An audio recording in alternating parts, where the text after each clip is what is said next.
Desalinización del agua. ¿Qué es la desalinización? Es un proceso mediante el cual se elimina la sal del agua de mar o salobre. 7.000 millones de personas en el mundo no tienen el acceso al agua potable y 1.800 millones de personas vivirán en condiciones de escasez grave para el 2025. El agua apta para el consumo es vertida tras el proceso de desalinización en un reservorio de una planta en España. La mayor planta desalinizadora de Europa está en Torrevieja, Alicante. Esas plantas satisfacen solo entre el 1,3% de las necesidades del agua potable. Hay dos métodos de desalinización. La planta Ras Al Khair en Arabia Saudita. La desalinización necesita mucha energía y las mayores plantas están en países con abundantes recursos energéticos. La planta de Carlsbad en San Diego es la mayor en Estados Unidos. Métodos que usan calor. Con diferentes variantes evaporan el agua y la vuelven a condensar para imitar el ciclo natural de la evaporación y lluvia. El segundo método es que se basa en membranas que permiten separar el agua de las sales, para lo que también necesita energía suministrada en forma de energía eléctrica que luego se transforma en energía mecánica. En cambio, Chile usa otro mecanismo que se llama osmosis inversa, que consiste en usar una membrana semipermeable que deja pasar el agua pero no las sales. La osmosis inversa demuestra su capacidad selectiva reteniendo sobre el 99,5% de las sales disueltas que produce el agua apta para el consumo humano. Y los organismos marinos. La salmuera es el agua concentrada que cuando se diluye vuelve a ser agua de mar. Cuando el agua se extrae del océano arrastra peces y otros organismos. En algunos países esta no suele ser una problemática. Ciclo hidrológico. El ciclo hidrológico es impulsado por la radiación solar, que es una fuente de energía externa al planeta Tierra. El sol calienta el agua de los océanos y los continentes, lo que provoca su evaporación. Una vez en estado gaseoso, el agua se eleva y se condensa, formando pequeñas gotas que quedan en suspensión en el aire y dan origen a las nubes, hasta que finalmente se producen precipitaciones. Del agua que llega a las masas continentales, una parte se incorpora al suelo por la infiltración entre las capas de tierra y rocas. El agua subterránea circula en distintas profundidades hasta llegar al mar, o bien asciende nuevamente y se incorpora a los recursos y cuerpos de agua superficiales. El agua no llega a infiltrarse, fluye sobre la superficie terrestre y forma ríos, arroyos. Se utiliza el término evapotranspiración para referirse al efecto combinado entre estos dos mecanismos. La interacción entre la hidrosfera y los continentes también es responsable de la formación de la criosfera, que es la parte de la hidrosfera en estado sólido. Ciclo invertido. Es el crecimiento demográfico, la contaminación y el derroche, entre otros factores, que provocan que el agua se renueve más lentamente de lo que se consume. Los acuíferos tienen tiempos de recuperación bastante largos, por lo que son considerados no renovables. Las aguas superficiales. Las aguas superficiales son aquellas que circulan por la superficie terrestre, llegan hasta los ríos, mientras que otros se evaporan. Se dividen en dos tipos, las lóticas o corrientes. Las lóticas son las masas de agua que fluyen constantemente, como ríos, manantiales, arroyos, riachuelos. En cambio, las aguas lénticas son las aguas interiores que permanecen en reposo o estancadas en forma temporal o permanente, como lagos, lagunas, humedales, pantanos, entre otros. Las aguas subterráneas se forman por la infiltración de aguas continentales. son las aguas procedentes de las precipitaciones y del deshielo que se penetran lentamente por los poros del suelo y van descendiendo por acción de la gravedad. Estratos formados por arena son más porosos y es decir que hay más aire entre las partículas que lo conforman. En consecuencia, dejan pasar el agua con la mayor facilidad. En cambio, otros son impermeables, por lo que no hay absorción del agua. Esto ocurre con los estratos de rocas volcánicas. ¿Cuánto cuesta desalinizar el agua que necesita el mundo? La desalinización suministra todo el agua dulce de la universidad, casi 19 millones de litros al día. Detrás de los muros y las casetas de seguridad de la universidad, el agua desalinizada representa cerca de la mitad del suministro de agua dulce de este país de 33 millones de habitantes, uno de los que más carecen de agua en el planeta.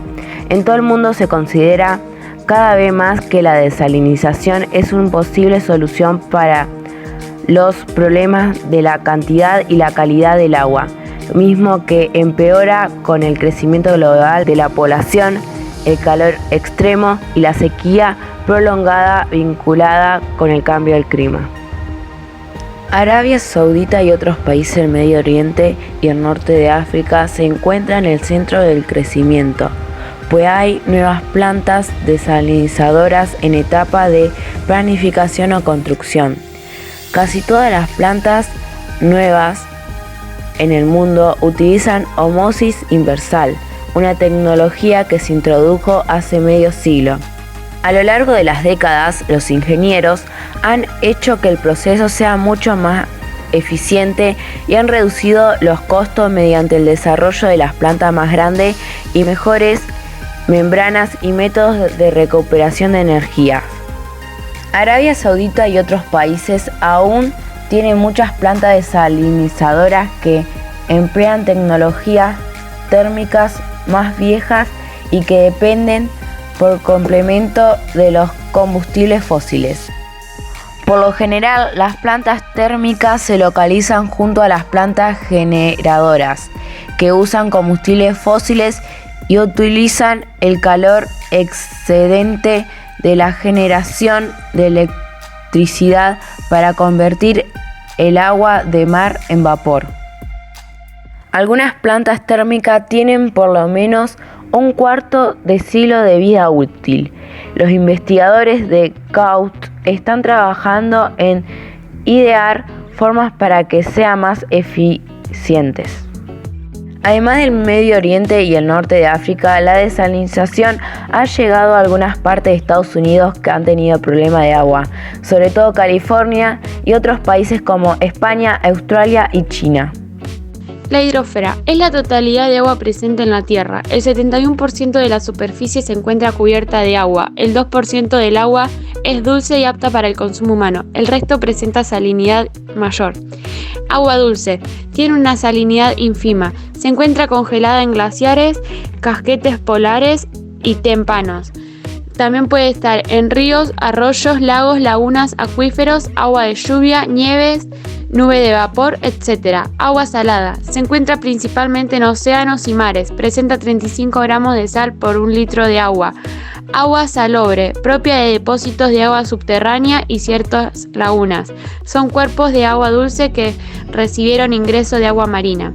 Recurso estratégico. El agua dulce es un recurso esencial para la vida. Es utilizada para realizar las funciones vitales y no puede ser reemplazada. El agua dulce es considerada un recurso estratégico y se denomina también como oro azul. Aguas superficiales.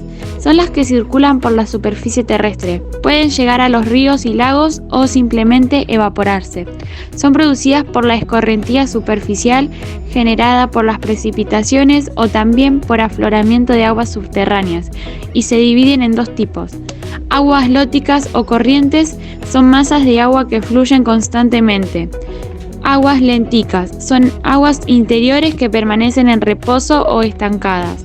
Aguas superficiales son formadas por infiltración de aguas continentales. Estas proporcionan entre 25 y 40% del agua potable del mundo, aunque no siempre son compuestas de agua dulce en su totalidad. Cuando el agua alcanza un estrato impermeable, deja de infiltrarse y se deposita. A este depósito se lo denomina acuífero. Si la presión es suficiente y los materiales resultan porosos, las aguas subterráneas fluyen a la superficie de manera natural a través de fuentes o manantiales. También pueden aflorar de manera artificial, para lo cual es necesario perforar las capas de agua subterránea llamadas napas.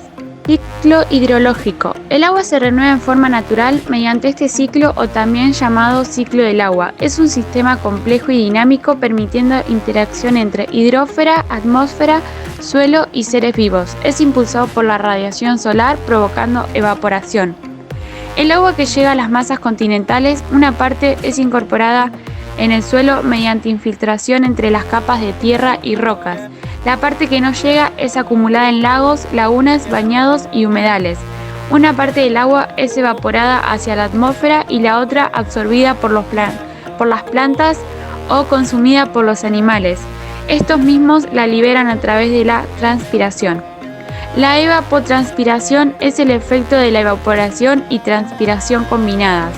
Ciclo invertido. El crecimiento demográfico, la contaminación y el derroche provocan que el agua se renueve lentamente de lo que se consume.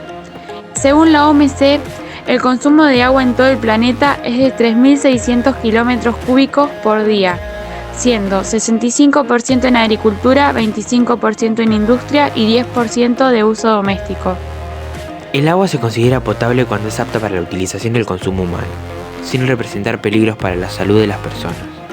Cuando no es potable, atenta contra la calidad de vida de las personas, ya que puede generar la propagación de enfermedades graves, siendo una de las principales causas de muerte infantil en los países menos desarrollados.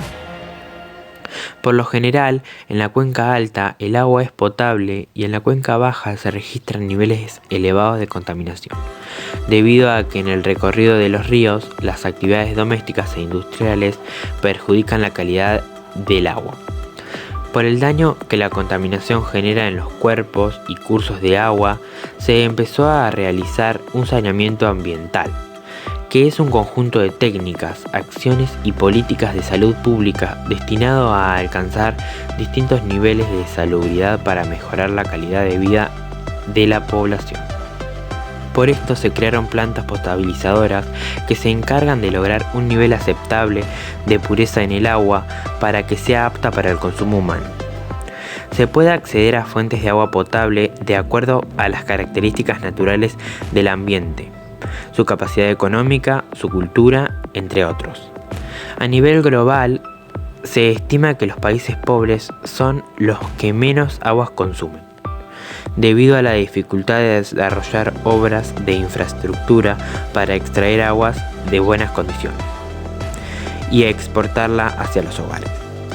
En promedio, se estima que cada persona consume entre 20 y 50 litros de agua potable por día, para uso directo, higiene, cocción, etc.